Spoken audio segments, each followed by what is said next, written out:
薄いのアホ。プリズムパワーメイクアップカードレディー。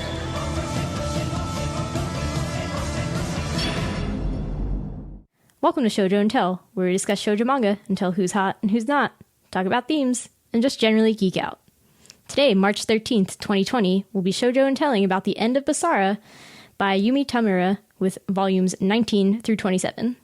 I'm your host, Ashley McDonald, and I'm joined once again by Caitlin. Hey, Caitlin. Hello. Caitlin, who are you? Who am I? I mean, I don't know who I am anymore because all social constructs have broken down. It's true. We live in coronavirus time, so who is anybody anymore? Loving the time of coronavirus. Yeah. We all stay at home and never see each other again. But, well, when society is continuing normally, I am in my day life a preschool teacher, and then I come home and transform into an editor and writer for Anime Feminist, as well as the Daily Dot, and my own blog, which maybe I'll update soon, because actually I thought of a good article to write about Basara, which is not probably full anything length.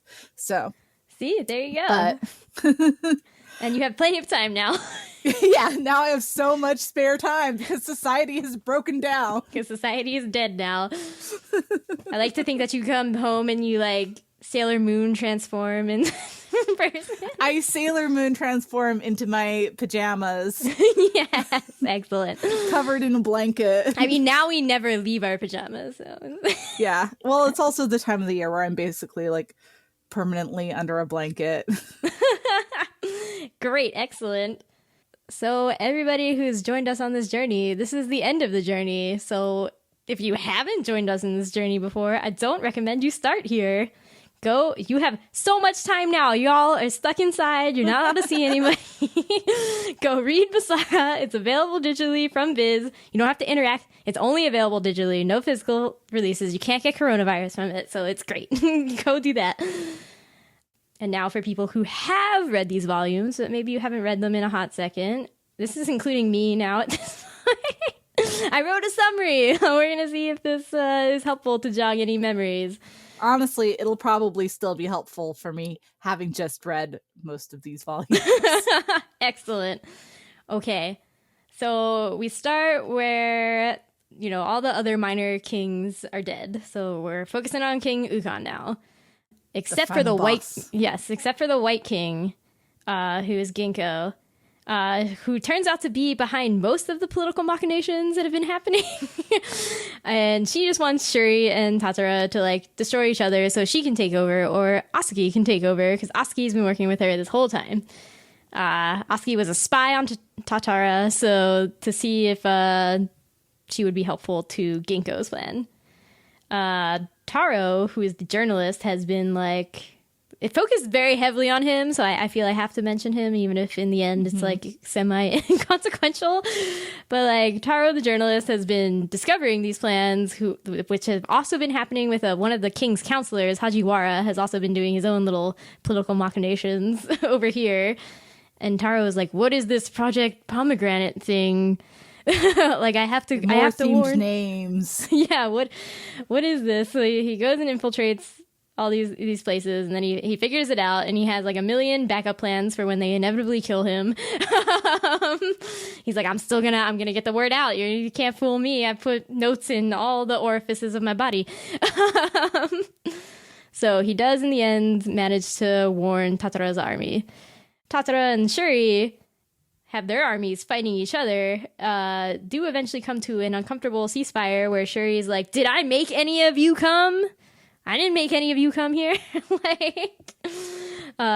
Shuri decides that the country is back. He gives back the country to the people, but he loses an arm in the process fighting Ginko's assassin/lover man, Hiragi. And then in all this mess, you know, Asuki's still like, hey, what's up? I am also a heir, so I'm gonna go over here and assume that the doesn't throne. go super great. Yeah. So he does that. He goes back to Kyoto, and you know, but in the end, he's doing something good. He's like, round up all the people make them my human shield. But in the end, he's doing it to make them hate all the royal lines so that when they're inevitably taken down, nobody has any nostalgia for it. Ageha decides to become an assassin, and he dies because from the Yarogumi, like, do take him down. And also they shot Kagero, who is his owl, and that is the saddest part. A real Hedwig moment.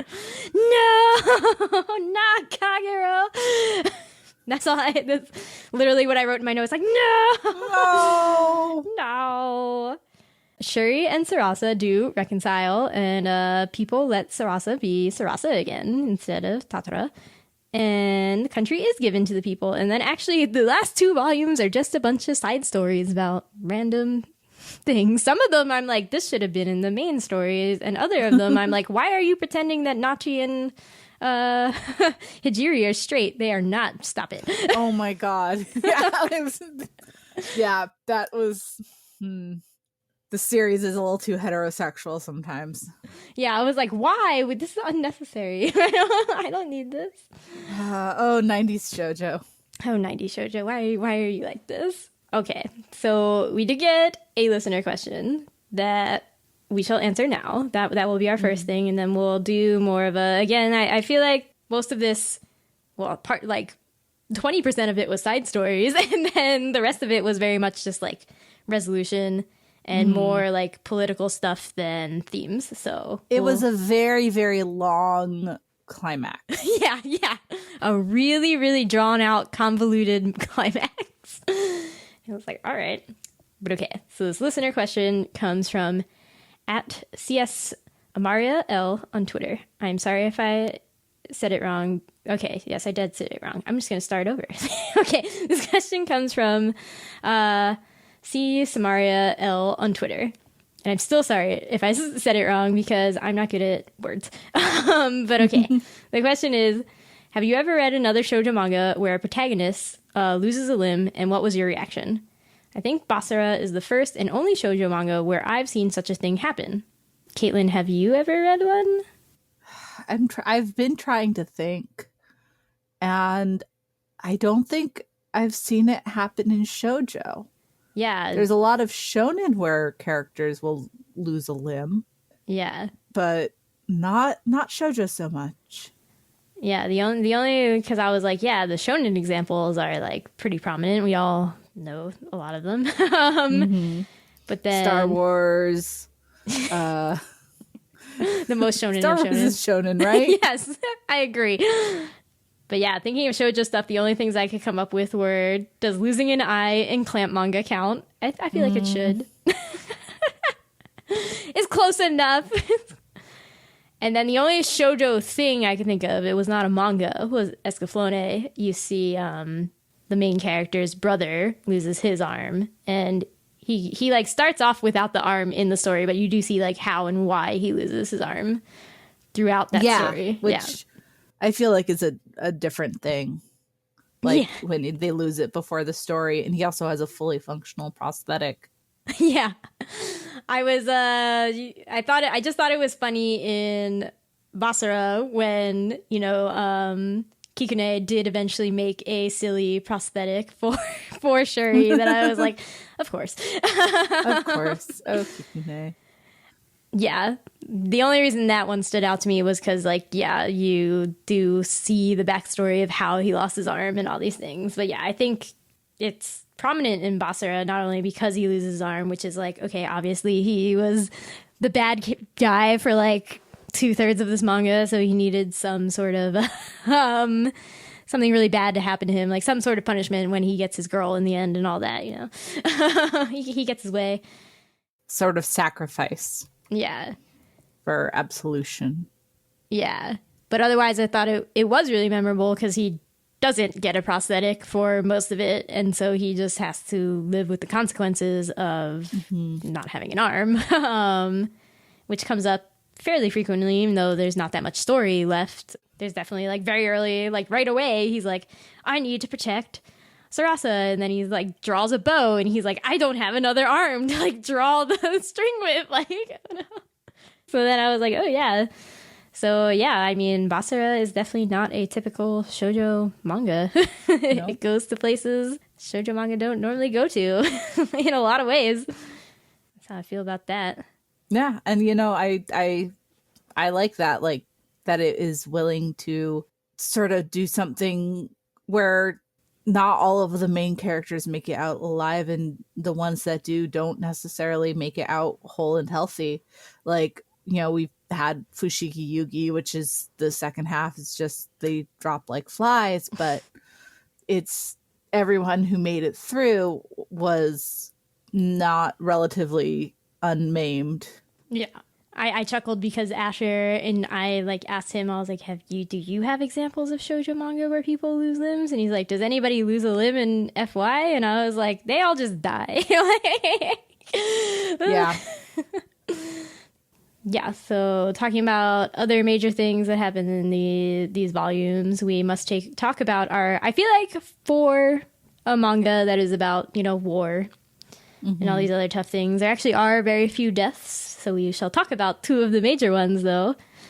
The first is Taro, who we haven't really discussed before. So how do you feel about Taro in general? I mean, I feel like, he's hot when he takes off his glasses. Yes. But that doesn't in like matter, a very of 90s course. shoujo way, too. Yes. Yeah. Like he's hot in so much as any guy in Basara is hot, which like the art does improve quite a bit by the end. Like I start being able to be like, oh yeah, he's kind of cute. As opposed to in the beginning where it's like they're all just kind of funny looking. Yeah. But like that's superficial. I'm not superficial like that. Yes, I am, but I also have more in-depth thoughts. His role as and we talked a bit last episode about sort of the idea of the press as a necessary part of freedom and a necessary part of rebellion. And so his role as he was always kind of an observer before. Like he would pop up and he would talk with Ageha and then like, you know, disappear again. But so he really kind of comes into his own in these in those last chapters. And we see the importance of his role in the story and how his reporting is essential for a successful revolution. I also thought it was interesting how being wealthy was a necessary part. Like he basically was only able to do that because his family is rich. Yeah. And so he has the privilege to be able to move about freely and not be restricted. And I mean, and in this world, to be able to like read and write, because literacy is not guaranteed in this universe. And well, to be fair, it's not guaranteed in this one either, but in our real one, yeah. But you know what I mean. Yeah. So I thought that was really interesting how it was sort of his privileged way of participating in the revolution. Yeah. I mean, in a lot of ways, that is very reflective of our real society. Like, you know, working in publishing and having at one point wanted to be a journalist. I'm like, yeah, the people who succeed at that are like the people whose parents can just like, you know, they're not in it for the money because there is no money. They're just like, I'm just going to run around, but they come from wealthy families where they don't like have to worry about those things as much. Most career writers have wealthy spouses or some, like even nowadays to support them. It's really, really hard to fully support yourself on just writing. Yeah. And I guess what I liked about it too was that, you know, this is a very extreme circumstance of a country being torn apart by war, but it's like there's never a point where they try to pretend that Taro should be like quote unquote objective, you know, in his reporting. It's like he's just like, yep, I'm running around trying to find the truth. Like he's a muckraking journalist through and through. He's like, I'm not here to like, you know, get people's sides. I'm just here to figure out these plots and like reveal them. And like I can tell that, you know, it's fake news. Fake news. Fake news. Oh my God, I would love for them to have addressed fake news. I I mean, they basically do. There are people who are like, no, it can't be that. It's not that bad, right? Like, Yeah. and then he's like, no, it is that bad. They're gonna like blow up Kyoto and like all these things. Yeah, I thought like Taro was very interesting. I feel like there's just an overarching problem with the end that I have, which is like, oh, a lot of things got introduced in these last not even 9 volumes, because 2 of them are short stories. So a lot of stuff got introduced in these last 7 volumes that I was like, wow, I feel like that needed actually more like run up to it than was given. Not so much with Taro, because he had always been, lurking in the background with his weird glasses. I'm fascinated by his glasses. Just like they don't make him look attractive, but I'm just like, is this really what glasses were like back then? Like, all right, that's interesting. Interesting historical artifact here. Like, very intrigued by the physics of this. Yeah, like Tamura was like, yeah, they're the old-fashioned ones that are stabilized against the forehead. And I'm like, is that a thing? Yeah, I was like, is that for real? Like, did I just learn a fact right now? Like, what's going on? I guess I have to go look up if that's, like, certifiable fact later, but my brain is accepting it as it right now. Like, I trust Tamura didn't just make that up for me. Like, oh, what if he wore these funky glasses? That didn't help his looks at all. Like, yeah, and then Taro has a whole subplot with a lady who betrays him in the end. I'm like, oh my goodness, so many characters get introduced here. Why? Yeah, no, the cast is... Basara's biggest failing is that the cast is way too big. It's like Tamura was afraid to have characters play more than one role within the story. So like every time she needed something new to happen, she had to invent new characters. Oh, but this reminds me of my favorite. The thing that happens very early on in these volumes when they're on the ship and getting attacked initially, and she introduces the sprigs or whatever. And I was like, oh man, what is this shonen crap that you're pulling on me right now? Like, how many more characters? You just introduced like 7 characters and then they get killed immediately. And I was like, all right, you know what? It was worth it. I'm fine with it. Yeah, but I think that's very indicative of the problem, as you just said, where it's like, I need people to come now. So I just made up a bunch of people to come. And I'm like, what? Hi.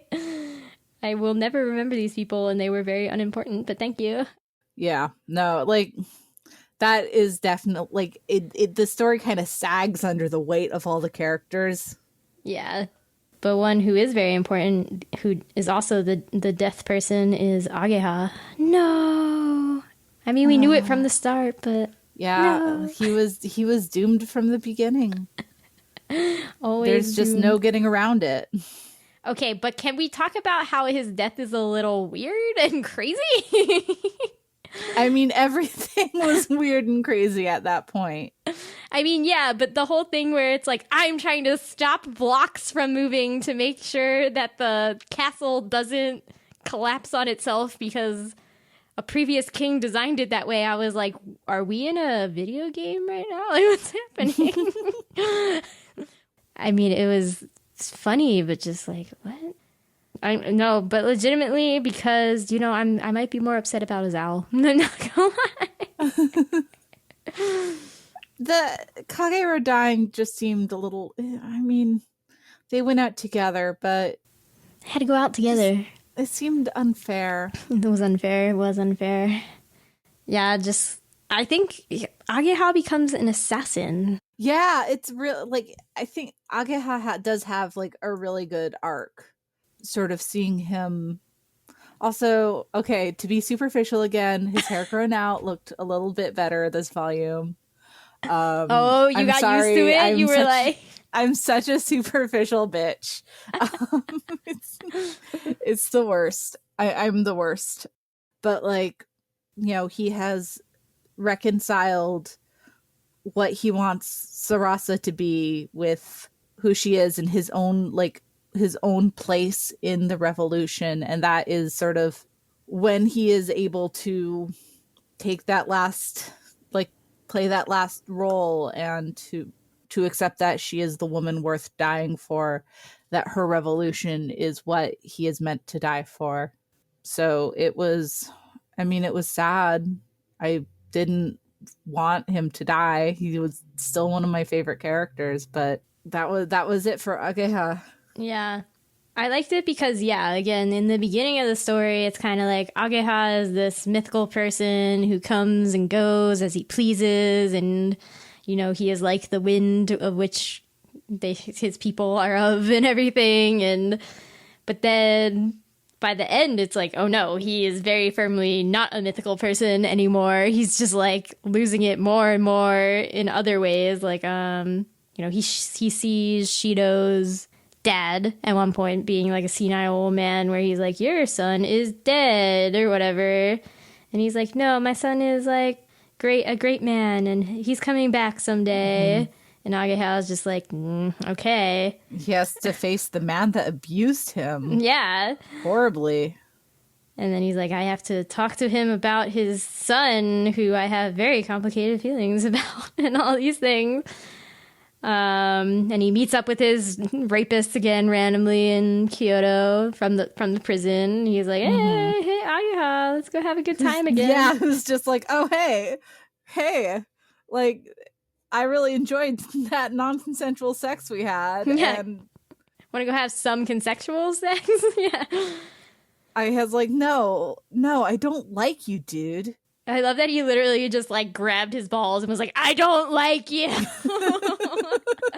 Yeah, like Ageha is very much like as like, because he is an ethnic minority, like he is part of a marginalized people, and so like the people with power are like always like stepping all over him, and then they expect him to be like, yeah, it's cool that you stepped all over me. Let's chill. Yeah. And they're so confused when he's like, I super resent you for this. But he also has like more complex feelings towards the people who treated him with kindness while also being his oppressor. It's it's interesting within, he is interesting within that context. Yeah. And I like the progression of like, the reader thinks that he's like so cool and calm and uncomplicated. And then as it goes along, it's like, no, he's losing it. Mess. He's a traumatized mess. Yeah. And his nature makes it so that he's not the kind of person who stands up forthright and faces the enemy. He is someone who works in the shadows. He has always been that kind of person. And he just kind of embraces it in that last bit. And he dies in the shadows. Yeah. That's that. And that's that. Oh, yeah. I forgot that Taro became a fly. This just reminded me that Taro became a fly. His soul got embedded in a fly. A fly on the wall. I know. I was like, that's actually... It's both like... It was the fly on the wall bit plus like flies signaling that like a lot of trash is around and everything, like being attracted to that stuff. I was like, oh, it's pretty good. I can accept this weird, wild fantasy thing that's just happened right here. Yeah. Those are our dead boys now. Yeah. R.I.P. Rest in peace.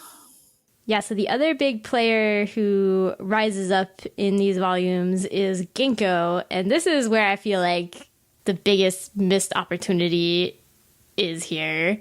Yeah. Especially in the beginning when Ginko's story is introduced, I was like, wait, what's going on? Like in the whole backstory chapter, I was like, who is what now? It took me so long to like piece it all together and everything. Yeah. And I was like, I feel like there's so many interesting things that could happen here with like, in the end, it's a story of a power struggle between two women who, within the constraints as we are told of the society, are not supposed to have power. Like that's Ginko's whole problem almost is that she's like, well, I couldn't have power like my brothers could have it, where like they rule over stuff. And then my father also like sabotaged my love life entirely in like 2 different ways. So now I'm just like out to get revenge on everybody. And I don't have proper use of my legs anymore from that traumatic accident and everything. And I'm just like, wow. And then you got, Sarasa pretending to be her brother and everything. And I was like, all right, but what? they're both women who have to, like, both as women, they have to work behind men Yeah. in order to have any kind of power. And it's interesting, like, because in the one of the author's notes, like, Tamura was like, yeah, women can't hold any kind of actual power in this world. And so I feel like there's something to be said about soft power, or I don't know. I haven't fully formed that thought, but the way that power actually works. And I am piecing this out in real time right now. I'm gonna let you do that. But the resentment of people of the powerless who grasp at power however they can. Mm-hmm. And I think it's interesting about Ginko, who was powerless, who desired power, who all of her machinations were basically to gain power, versus Tatara, who had power thrust upon her. Mm-hmm. So is that like a statement, like you shouldn't desire power in general, and thus only people who don't want power are the ones who should have it? I don't know. Yeah, it's definitely a pretty typical plot line through things, I think, where it's like, yeah, that's the whole thing with Hajiwara too, the counselor dude who's also making all these weird plans that, like, he just doesn't even know what to want. So then he's like, okay, well, I need to want the one thing I can't have, which is, like, to be king, basically. Yeah, that dude sucks. Yeah. So then he's, chasing that the whole time. And it's just like, what are you? Are you even a person? You just, like, want this thing so bad. But yeah, just in general, I'm like, there's like a lot of parallels between Ginko and Sarasa. I felt, in that, like, part of Ginko's problem is that her father ends up, like, destroying where she had lived with her husband, like killing her husband because he thinks that in the end, all he's doing is trying to get power from the king. Like, his people are just trying to rise through the ranks by marrying his daughter and everything. And, Sarasa's homeland gets destroyed, and they're not allowed to have the boys that they really want, because Ginko was actually in love with her assassin Hiragi, or Kakehito was his first name, his original name or whatever. And yeah, but it just felt so like Ginko comes out of nowhere, so it was really hard to grasp her as, like, the one with, like, true power behind everything that had already been happening, like manipulating people behind the scenes. Yeah, like, she's introduced awfully late for the person who was actually in power the whole time. Yeah. There are kind of, I mean, I feel like there's a little bit of foreshadowing early on, especially with stuff with Asagi, but it's such a sprawling story. Yeah. Like, I'd have to read it again in quick succession, which I'm not ready for. Yeah. But we'll see next time I read it. Maybe I'll retain a little bit more. Yeah. It's not like, yeah, it's like, I know that it was seeded, but then just, like, the amount of importance that she got at the end, I was like, oh, I don't feel like that was really at play.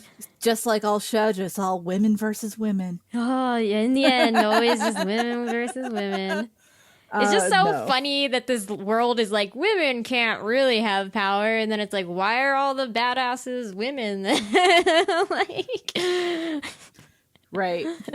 Well, it's like, there's Tatara, there's Sarasa, who is pretending to be a boy, and there's Ginko, who is basically pulling the strings from behind the throne, manipulating a different boy. Yeah. And, like, there's Cha-Cha, who's literally a pirate. Yuna, who's, like, from a different country. Oh, I wish we had gotten to see more of Yuna in these volumes. Oh yeah. Like, we barely, like, she's in, like, 2 panels. Yeah. And I think, the thing is that, like, there are lots of different women wielding in lots of different positions with different kinds of power, but without direct power, like, it's sort of It always has to be kind of subterfuge or outside of the realms of the law. Mm-hmm. So I think it was actually like pretty effective that way. I think that was part of the point, was that the powerless will always grasp at some kind of power and find ways to achieve it, but it's always going to be messed up if the power is not equal. Yeah. I love that in the end, they do this whole revolution, and then, it basically ends where you're like, okay, the future is uncertain though. But then in side stories, we get stories where it's like, oh, nope, this did not work. They could not agree on government things, that like a central government. So they all just wander off on their own. But it is all mostly like the dudes at the end, I think, except for the Black King's wife, who they like set up as the highest level dignitary for that territory or whatever. But otherwise, it's like all the dudes that, Sarasa had basically been leading are the ones who take over. And I'm like, maybe you guys should have thought about this more. Just like a little bit more, Sarasa and Shuri, before you ran away, before you on your adventures. They did kind of just like leave things in the lurch, just like, well, we've done our part. Yeah, and they're like, later. We have no greater ideas, even though it's like both of them have proven, especially Shuri, he ran a city before. Like, he definitely had the leadership skills, and they're both just like, nah. We were the charismatic leaders, and now we're going to take off. And now we're piecing to Europe or whatever they did at the end there, where Hayato met their kids. I was like, all right. Yeah. I mean, it is fair in showing that, like, the transition of power is not a smooth one. Yeah. It is, like, no matter how much work you do during a revolution, it's going to be really, really hard to get that next step and get it stable. So I appreciate that was not something that was like just like easily resolved. I actually really liked a lot of the side stories. Oh yeah? Yeah. Okay, we can talk about the side stories now.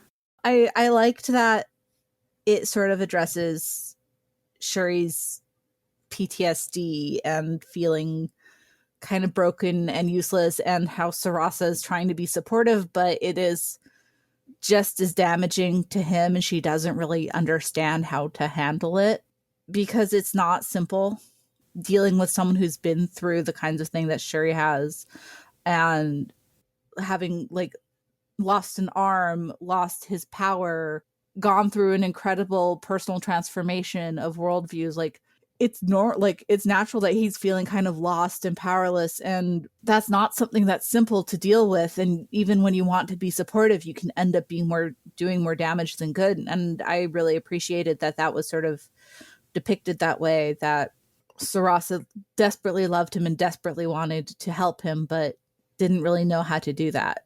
Instead of just sort of the power of our love is going to carry us through this. We'll love each other and support each other, so we'll be just fine. No, like, it's hard. It's hard. And the new government, the transition of power is hard. And Hayato is disillusioned. And so he takes off. And it still ends on this, like, lovely, hopeful note where Sarasa and Shuri have had their twins, and they are traveling around and they're figuring out new ways of doing things. I think it's really interesting that Europe is one country now. Yeah. But like, I don't know. I really liked it. And honestly, I like that they kind of put the denouement in separate side stories, because I feel like it would have been a little bit too much like coming right at you if it had come directly afterwards.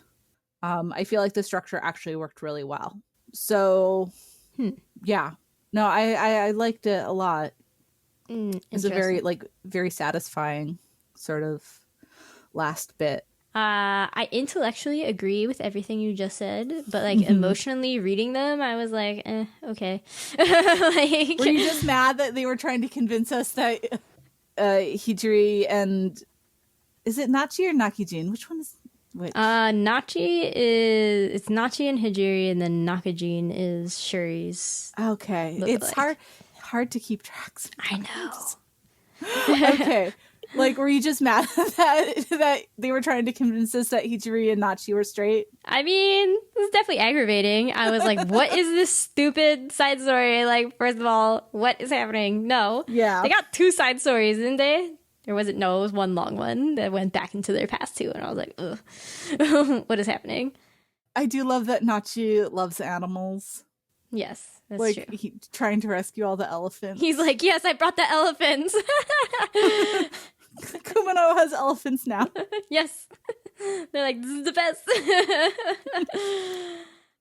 Yeah, I think also I wanted the one, like the story with Ginko and Asagi, like about his birth and like the trauma that she experienced under King Ukon, not just all the stuff that we got in the story, but like that he like raped her, and Asagi is, you know, the child of the 2 of them, which makes her both his sister and his mother. And I'm like, whoa, that's like, yeah, Jesus, very Oedipal, in a like reverse Oedipal. Yeah. Ugh. And so I was like, I feel like that one is important enough to have been again in the main story. Like, way more potential for that there. So maybe like set aside some of the like multi-volume huge battle and spent some more of that time on these other characters instead. Yeah, like less about Shuri's brilliant plan to liquidate all the rich people's funds by spending extravagantly on elephants and whatever, diverting water in a week, and more like tax the billion. You know, I mean, it does. I mean, that is proven economic relief to tax the wealthy and use government projects to give that money to other people. Like that is something that works. I mean, doesn't make the most exciting reading, but I was like, no, yeah, man, that was great plotting and everything. But also Ginko is the one who's like important here. And then the side story where that was in the past, or like I guess there were 2 or something in the past, but the ones that were in the past, I was like, all right, you know what? I think the sprawling cast thing is making this hard, being like, oh, I'm supposed to have fun, like picking out who's each other's parents and like all these things. And I was like, I just don't really care. Except for like Hayato's were very obvious, but I was like, otherwise I don't really care. I agree that Shuri and Sarasa, like I like the parts with Shuri and Sarasa. I think I was like, I'm a little tired of all these like political things. Like now we're introduced to a new country and like a new silly child, and I was like, I don't care. I guess it was just like I read them all and I was like, well, I mean, nowhere near as epic as the main story. So yeah, but I don't know. I like that kind of quieter character focused stuff. Yeah, but no, I definitely like yeah, because Asher had read these all before me too. Like he just had a day where he was like, I just blitzed through like half of Basara. I was like, all right, is your brain okay now? Like I don't, I have to make sure. And then he was like, yeah, some of the side stories are silly, but then he definitely pointed out the Sarasa and Shuri ones as being like, no, those are definitely worth it and everything. Yeah. I was like, yeah, those were really good. But yeah, I mean, I also particularly like stories about like trauma and recovery and dealing with loss. So like that is the Shuri one, the one with Sarasa and Shuri, like definitely is particularly relevant to my interests, I guess. No, definitely, yeah. The way that was handled, like even with him walking into the ocean and then Sarasa being afraid that he was like going to drown himself instead of doing, you know, an innocuous activity.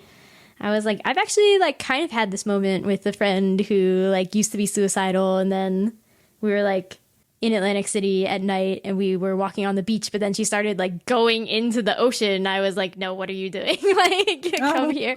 Like, stop. So yeah, it just felt, you know, because everything else is pretty fantastical and everything. It was like, okay, yes, this feels like a quieter, like much more realistic, like humanizing moment for both of them. Mm-hmm. It felt weird reading the stuff about the Red Plague with all the coronavirus stuff going on. It felt really strange. Yeah. Just like, ha, you've been infected. The incubation period is 3 days. And I'm just like, oh, well, coronavirus isn't quite that serious for most people. Yeah. But like, oh, yeah, all right, infected. Yeah, I had read the stories before coronavirus got very serious in America in particular. So now I'm like, oh yeah, that's definitely a different flavor of. I would read that much differently now, being like, yeah. I feel like the only other really big thing aside from doing obviously shipping corner would be to talk more about Asuki and Asuki. Oh man, he feels almost like the protagonist in these last few volumes. Oh, more than Sarasa. Like, because he is the one who is getting all of, like, Sarasa has become who she needs to be for this climax. But Asagi is still waffling a little bit. Yeah, still waffling. Like, he is the one who is going to get those last bits of character development. In the end, he is the one who the ending is, like, the climax is really hinging on, like, where he decides he lies with his loyalties and what's important to him. So I thought that was really interesting how, like, and I wonder if it was mapped out or if Tamura ended up just really enjoying writing Asagi. She definitely has a soft spot for him. You can tell she does. Yeah. Like, all the side stories about him are so silly and loving, and it's like, all right, you love this dude. Yeah. Like, you can tell that, like, he's probably one of her favorite characters to write. And so, like, I wonder if it was deliberate or if it was just sort of like her giving her favorite character, kind of handing it off to him because that was who she wanted to sort of write, having those final moments. Not that it's bad. Like, it all, like, made sense narratively and characterization. But yeah, no, I thought that was really interesting. Yeah, because in the end, he's like, he had been Ginko's spy, but then basically he becomes, like, very critical to Sarasa winning any of the battles because he's very good tactician and everything. And he has lots of skill or whatever. Hiragi's always giving him crap for, like, not being passionate, but being very skilled technically. Yeah, and then, it's fun because, again, Asher reading it, he was like, I hate Asuki, I hate Asuki, I hate Asuki. Okay, fine. In the end, he has a pretty good redemption arc. So, like, I guess. Like, but it doesn't give him enough crap for all the stuff he did before. Like, it's not... Right. Well, Sarasa would say that what he did before doesn't matter anymore because what matters is who he is now. Yep. And I love that when he's like, who do you choose, me or Shuri? She's like, you. He's just like, my friends. Yeah. My friends are more important than that schmuck over there. Like, he's fighting with me right now. How can you ask me this question? And Asuki, in the end, it's one of those things where he is the ploy between the two women, being Sarasa and Ginko, but then he could have just assumed power. Like, he's like, yeah, I could have just actually been king and used all my skills I could have taken you all down in one fell swoop. And he's like, nah. He's like, I'm a good boy now. Yeah. No, and yeah, like, there's a very strong, like, sort of thematic, the through line of redemption and becoming who you need to be, and like transformation, like personal transformation. Like, Shuri changes a lot from when he met Sarasa, and Asagi does. It just, the whole thing, like, no, we still need to keep ruining the royal family. We really need people to hate the royal family. Like, it just kept going. Yeah. How many more ways can we make them hate us? I mean, he did have a good point about, like, no, like, if we, like, don't go out on an absolute, the worst note possible, people are going to become nostalgic for us, and it's going to get bad again. Like, that's true. That was so real. I was like, wow. Because, yeah, I think a lot of stories don't take into account, like, the nostalgia that immediately happens when something bad goes down and you forget past badnesses. Unless they were, like, really, really bad. Running into the arms of your shitty ex. Yeah. Yeah. This does remind me of actually the most irritating thing to me in these volumes was when Shuri was like talking to his army and he was like, I didn't make any of you follow me. I asked for volunteers. That's not how power works, Shuri. That's not how power works, Shuri. But then also the way that those people replied, like one of the soldiers was literally like, well, how were we supposed to know? We've never like thought for ourselves. And I was like, okay. Underlying, like that would definitely be the underlying reason for why things happened, but nobody would just say that. No. Like, come on, no one's gonna like just admit that. Yeah, nobody's gonna be like, I'm a stupid head who's never thought for myself before. Like, that's not something people say. That's something people say in retrospect. Oh, I was only following orders. Yeah. Like people like to believe in their own free will generally. Yeah. Like, I was like, people like to think that they're smarter than people in power all the time. Like, we're always like, if I had this power, I would do this instead. You know, like, this is very natural human things, I feel. Or I'm licking the boot because it's delicious, not because I have to. Yeah. So I just didn't find, like, the whole dynamic between some of the army people, like, completely believable. I was like, I don't know about this. The other hard thing I found hard to take was like Kaku. Like, I know she tried to spin it as in the end he was also doing like an Asagi thing where he was like, no, I just needed people to make sure like that Sarasa could then be Sarasa in the end and run off with Shuri happily ever after. But I was just like, Kaku, I'm pretty sure you just legitimately wanted her to kill Shuri. Yeah, and that's fine. Yeah. That's fine. Like, you can want Shuri to die. Like, you can hate him. He did some really messed up stuff. Like, yeah, no, like, there is stuff that, like, logistically didn't work, but this just, like, certain moments were so powerful. Just, like, Sarasa crying and being like, can I please be Sarasa again? Just let me be Sarasa now. Yeah, I also really did like the moment where with Oski where she's like, I choose you, and then he runs off and she's like doesn't trust him, so she follows him being like, what are you doing? Are you betraying me? And then he's like, no, I'm helping you. And she's like, oh, I disproved myself. I didn't trust you. Yeah. Sorry, Aski. Now I trust you. I was like, oh, that's nice. Yeah, I did like the stuff with Taro too in the end. And Oski, and then Ageha with his like shirt off, covered in blood in that one panel. I was like, all right, Ageha the assassin. Hello.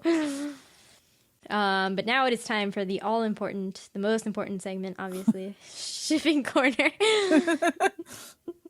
Because that is, of course, the most important part of an epic war drama. Yes. Duh. Okay.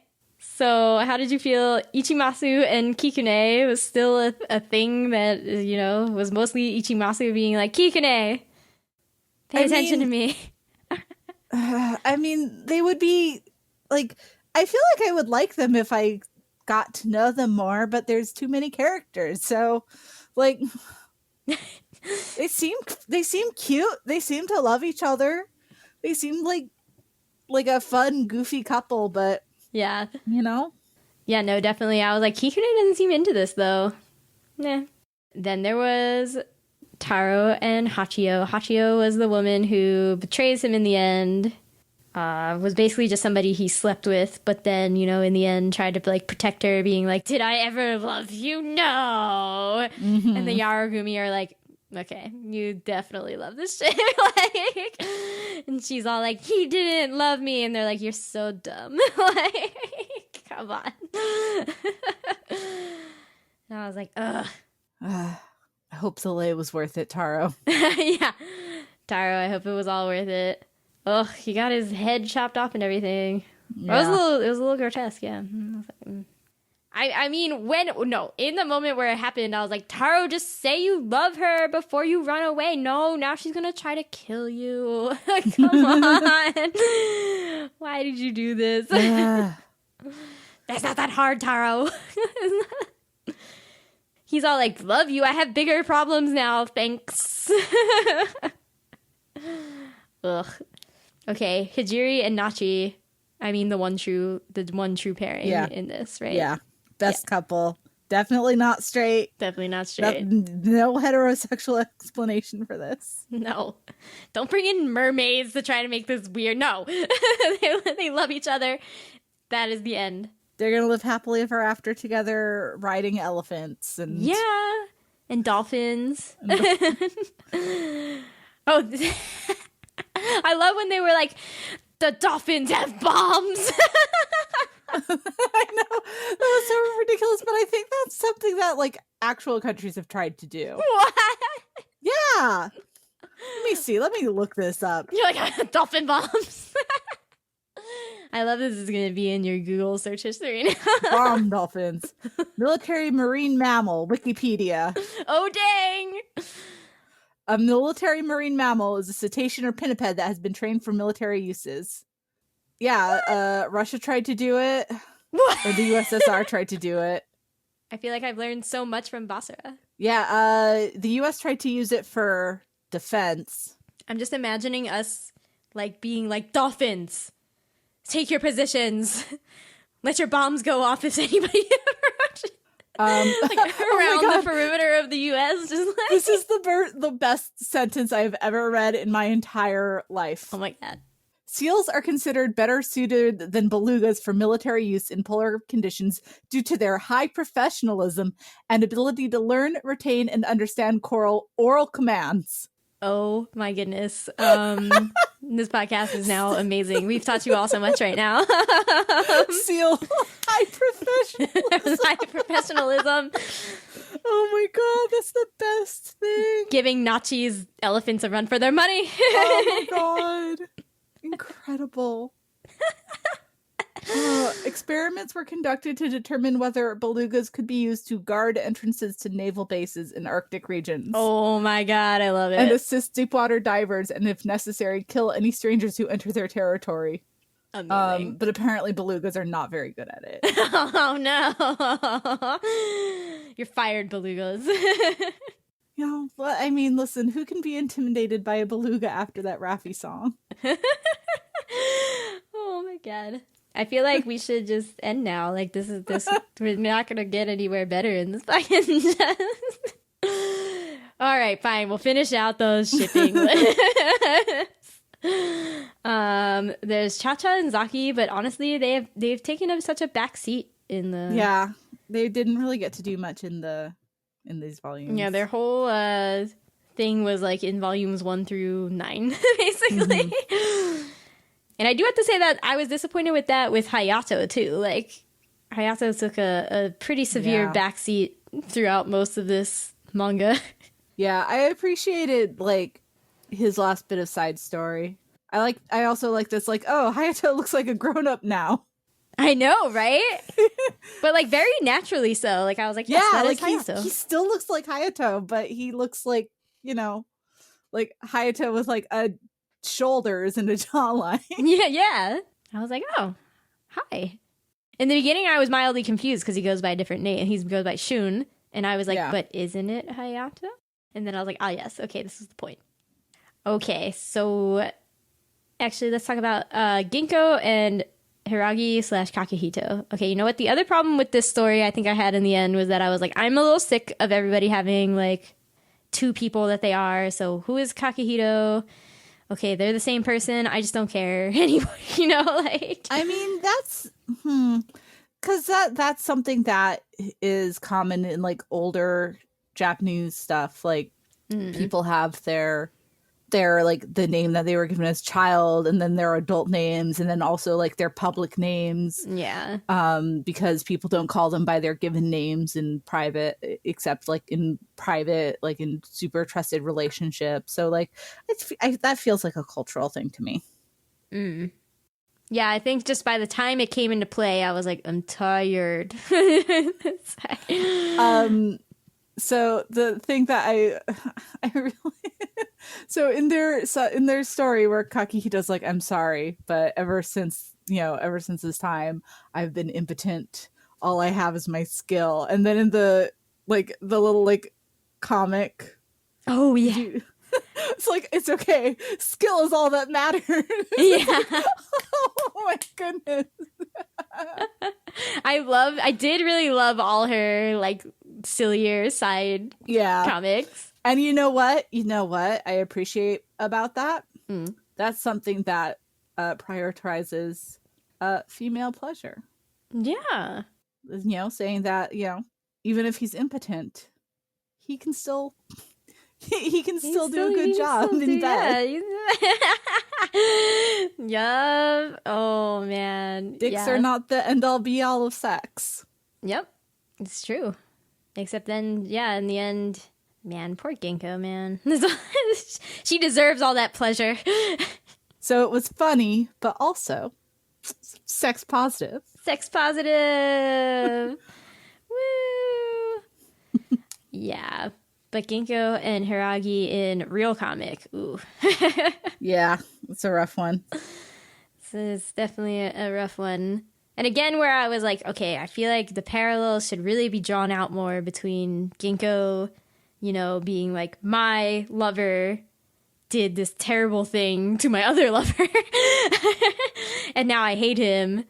And, Sarasa and Shuri being like, we've done terrible things to each other, but we still love each other? Oh no, how navigate? Mm-hmm. Because obviously they took very different approaches in getting over or not that part of themselves. Yeah, obviously Ginko and Kakihito not good by the time they could be together. Very bad. Yeah. I guess Ageha and so many people that he has, again, complicated feelings about. Mm-hmm. I mean, I don't ship Ageha with anyone. Yes, he's too much of a free spirit for that. Well, that, and also, like, he is too messed up in the head. Yeah. For a decent relationship like that. Like, yeah. We talked a lot about his relationship with Sarasa last time. Like, we don't really need to. Yeah, we don't need that. We don't need to rehash that. Do you think that he liked Senju? Did I make up these vibes? I didn't get that sense. Okay. He definitely liked Shido, apparently. Yeah. Yeah, there was a weird there was a vibe in that side story. I mean, yeah, they kiss, right? I was like, wait a minute, we didn't talk about... Tamura said in one of her notes, it's like, no, it wasn't actually a kiss. Like, sorry, I zeroed away. No, you're right, but Ageha, like, imagined it. But yeah, no, like, he loves and hates Shido. He loves and hates Shido. Very, very much. Yeah, I was like, wait a minute, we didn't talk about Ageha's side story. Ageha's side story overall was worth it. I liked it. Yeah. I thought it was one of the stronger ones. Definitely one of the stronger ones. I don't know how much grounding there is in like his relationship with sex being healed by that girl. Yeah. It was very sweet not. how she was like, there is nothing in common with what you're doing now and what that guy did to you. Like what that pervert did to you. Yeah. Like these are two completely different things. Yeah. I appreciated the sentiment. Yeah. Yeah, so I don't know if that's like actually something, but it was sweet. I like seeing young Ageha and all of the less tragic parts of his backstory, and then also, which also of course became tragic because he can't have nice things. He can't have nice things, no. Seeing him as like a beautiful 20-year-old or whatever. Yeah. It's like I liked his side story, but at the same time I feel like I didn't want it. You were happy with what the main story gave you? Yeah, like I feel like it was like, I'm going to keep explaining more about Ageha and make it more overt. And I'm like, I didn't need that though. Like, Yeah. I can see that. I guess we have to talk about Sarasa and her king boys that love her. You know what I realized while you were talking, and it shocked me profoundly to my core, is Asagi is basically Domyoji from Boys Over Flowers. I have never read Boys Over Flowers, so do I have to leave my podcast now? don't ask me to be on your Boys Over Flowers cast because you've told me before that you want to get people who like things. I know. See, this is why I'm like, I feel like I should do Boys Over Flowers because it's so big. But then I've heard such mixed things about it, and I'm like, Find someone who likes it. I'm sure you can. I'm sure these people are out there. Y'all yell, shout out in the replies if you want to do Boys Over Flowers cast with Ashley. Yeah. But I'm not a big fan. Yeah. Well, someone out there will know what I'm talking about, I'm sure. Okay, yes, I'm also sure of this, yeah. So right. Thanks, Oski, making us talk about great things right here. But like, I do feel like in a different shoujo manga, like he would be the romantic lead, right? Like the one who's like really like twisted and messed up, and it's up to the main character to be like, you're actually a very gentle and kind person, and like he gets all like handsy with her when he's not supposed to, and luckily in Basara, she's like, oh my god, that was so like messed up and terrifying, and what the hell. Yeah.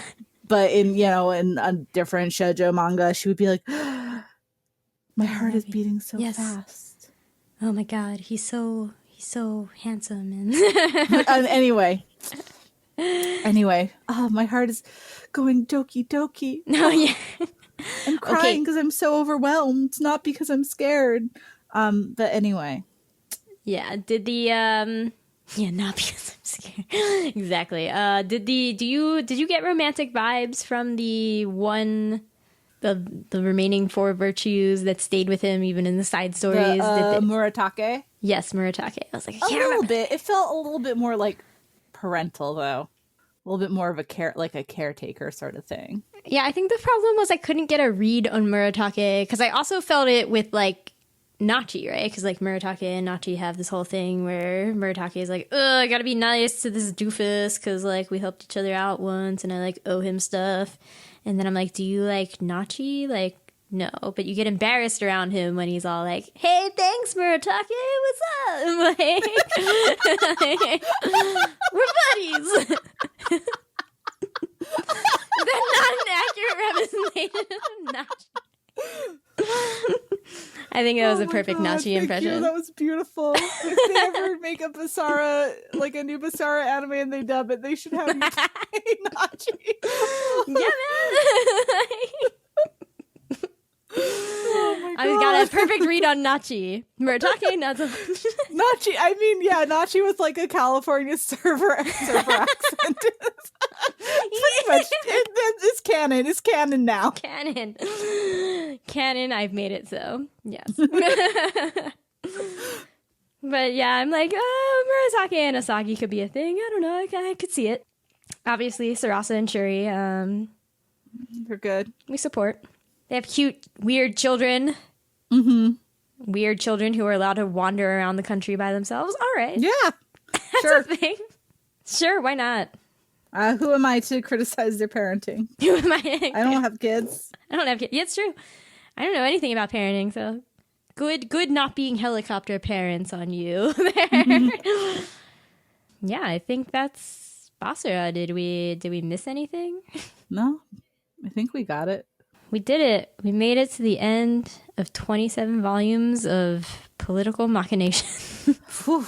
We did it. We survived. Woo! All right.